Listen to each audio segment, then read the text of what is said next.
got stopped at a red light across the street from where it was happening, and whenever I was there, I saw my dad's SUV, and I thought, oh, well, he's just pulling somebody over. And then whenever I looked over, I saw him reaching into the car, and then I saw her start pulling away, and that's whenever I saw him hit the ground. And then I kind of thought to myself, like, that's not my dad, even though, like, I knew it was. I just didn't want to think it was because I had seen what just happened, and I had seen him, like, fly out of the car and, like, just fall down and just get pulled over. Well, not necessarily pulled over, but pull himself over to the median where he wasn't in the road.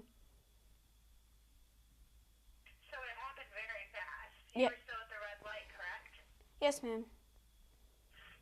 And so did you pull your car over? What happened from there? Well, it was still red light for a little bit, but I saw everybody starting to get out and go over there and help him, and that's whenever I thought I need to see if that's my dad. So that's when I decided to just pull over and see if it was really him or not, and see if that was him that had just went through all that. Oh, I've watched the video. Is one of the bystanders trying to talk to you? There was, yes, ma'am, there was two women trying to talk to me. One of them was a nurse of some type, and the other one was just I guess somebody from the community, I'm assuming. I bet you were pretty glad that there was a nurse there with your dad, right? Yeah.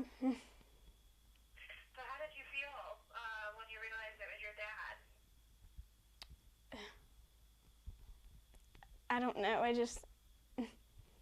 it made me feel sad, I guess. It's tough. I'm really sorry, babe. It's okay. Are you happy to have him home? Yes, ma'am. What have you guys been doing? Does he have some time off? Yeah, he's been sleeping, catching up on sleep, and just laying down and resting. How hurt is his arm? How what? How hurt is his arm? Does he have a cast on? Yeah. Elaborate. I don't know what that means. So, tell me, what happened afterwards? Once, your dad got in the ambulance, did you go to the hospital with him?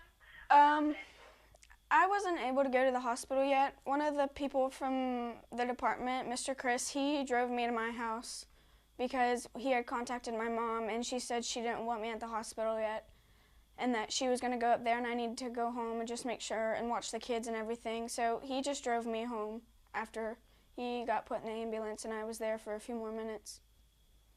What was it like to see so many people rush to your dad's aid so quickly?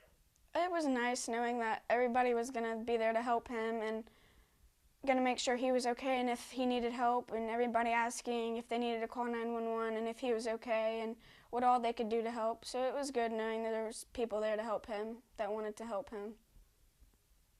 That's pretty crazy that you just happened to be there at that time, don't you think? Yes, ma'am.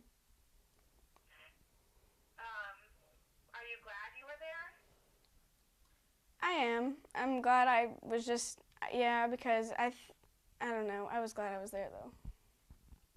It's a terrifying feeling. I have an aunt who's a paramedic, and my cousin, every day, every time she sees an ambulance in their neighborhood, she's checking to see if it's her mom. Yeah.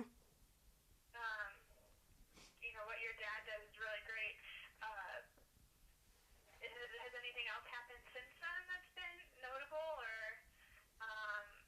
what's gone on since the accident?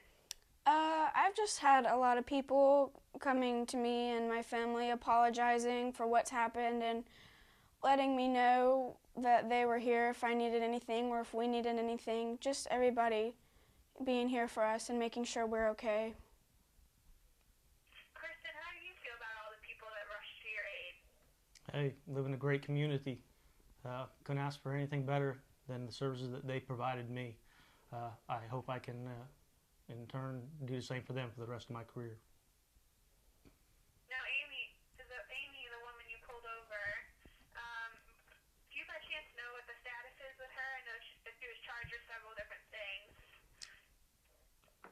Yeah, she was charged with several different things, DUI, drug possession, and I think 2 other charges. I'm not exactly sure. I believe she's still being held at the Escambia County Jail. I'm not sure about her status after that. Okay, and so you'll be taking some time off? So you had a compound fracture in your arm, and did you break anything in your foot? No, my foot is just slightly bruised.